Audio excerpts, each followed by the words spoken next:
because I have a sort of almost gut resistance to the idea that it's meaningful to come up with a prescriptive list, easy for me to say, of rules and responsibilities that, as I start to delineate them, I can think immediately of the ways that I have violated them, and that I see them violated all the time. You know, it seems to me almost the wrong framework. Thinking that, I started saying, well, why is it so hard for me just even to imagine, as an exercise in speculative fiction, you know, trying to write my own, you know, U.S. code section, blah blah blah, of what bloggers should be expected to do and comply with as behavior, as issues of behavior, if not of law.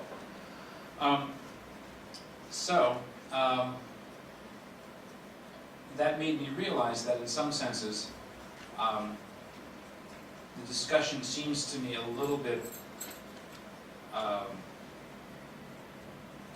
of place, or sort of just starting from the wrong place, because that in fact, even though there's obviously enormous amounts of important qualitatively new things going on in the media, there's also an awful lot of stuff that clearly resembles things that have gone on often in the past, and that much of what's causing the furore in this room, that's part of the animation behind this, the animating impulse behind this conference, is not the new stuff, not the fact that we can, you know, reach people easily, or that there's a two-way street, all these kinds of you know, the things that come from the ease of distribution and the interactivity, which are the two really distinctive things about the internet as a communications medium.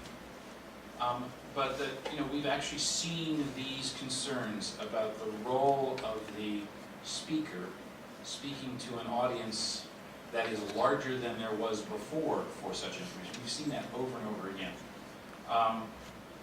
Also, it's simply not true that the internet is making it distinctively easy to manipulate the public into believing bad information over good. I'm going to give you some more examples in a moment, but you know, just for one example that I think everybody in this room will readily remember, the tobacco companies wrote the book.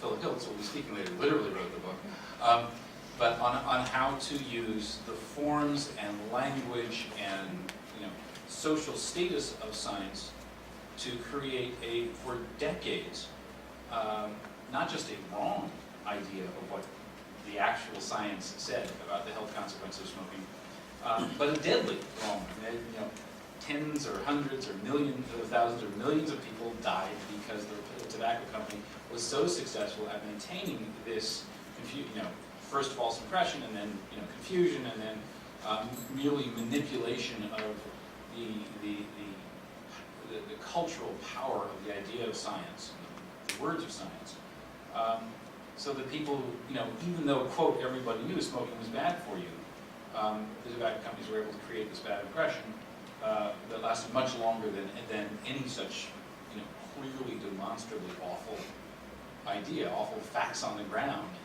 should have allowed such nonsense to persist.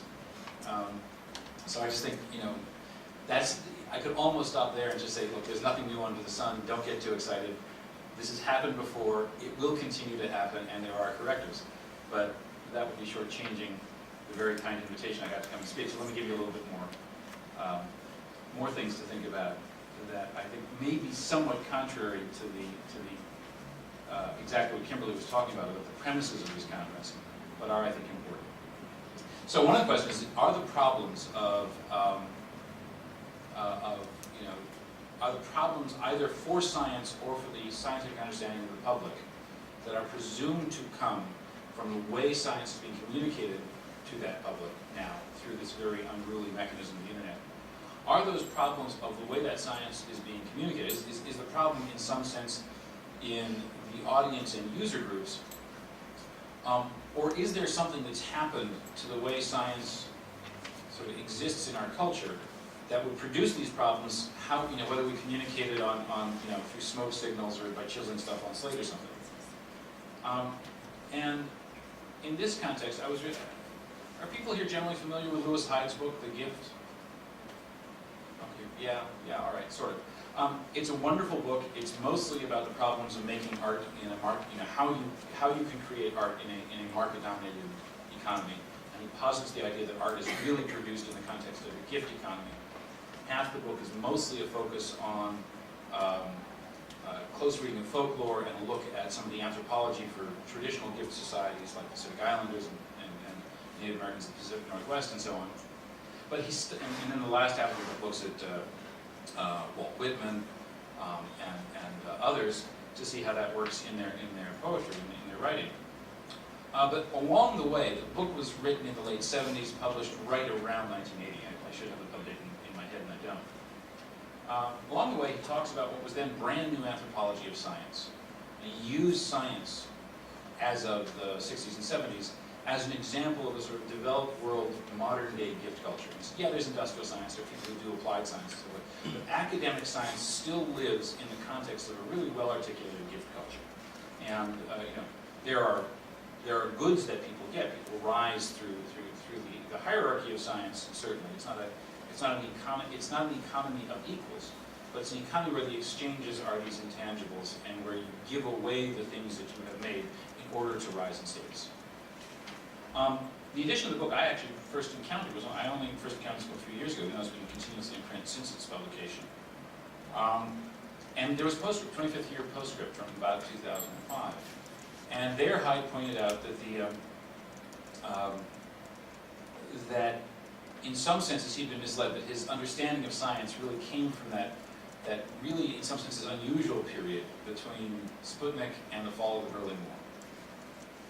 And that if you looked at science now, if you did the anthropology of science, or if you looked at how the public understood science, you would see that there is the notion of a disinterested gift economy and this status that comes from this, communal value placed on giving away your knowledge, giving away your best work, and having people respond to it by valuing it, had become much less prominent. And people, both in fact and in perception, people understood that scientists were in it for all kinds of things, including access to new knowledge that could make not just society better, not just make the human condition better, but that could make them very rich. This isn't a terrible thing. People in the room may have particular views about people like Craig Benton or whoever, but it's not a bad thing to think up a really great idea and go out and try and commercialize it and get it to as many people, get whatever the benefits of it may be to as many people. But certainly it created a much stronger impression in the public that wasn't wrong. That scientists could be people with all kinds of interests, not simply those valued by a gift economy. And even though scientists within the community may say, okay, we can distinguish between, problematical research that's entirely paid for by this or that interesting source, and real fundamental work that's really important, so forth and so on. We can still make our hierarchical judgments based on this sort of gift economy, that there is this pursuit of truth that we can identify. This is the kind of thing that makes it very easy for people to genuinely discredit climate science. Not genuinely discredit as in prove it's wrong, but genuinely discredit as in make it seem less plausible to the public, by saying, look at all that conspiracy of climate scientists around the world who are corrupt and they're in it for the billions of dollars of grants. Now, my first book was on climate science, and I spent some time around those extraordinarily wealthy and corrupt climate scientists who were living high off the hog on all that money they were reaping from those grants. It's obviously absurd if you know almost nothing at all about the way science is actually done. But it has power. It has more power than it should, because scientists are no longer seen as much as they used to be seen as this kind of priesthood of knowledge, acting in a disinterested way, reading the second revelation, the book of nature, and delivering the good news that they derive from that reading to a broad public who is willing to accept it from such a priesthood. That's gone, and there's nothing that science blogging is doing good or bad that changes the fact that that's gone. So, in one sense, I think this whole question of what the internet is doing to science is almost too small a lens.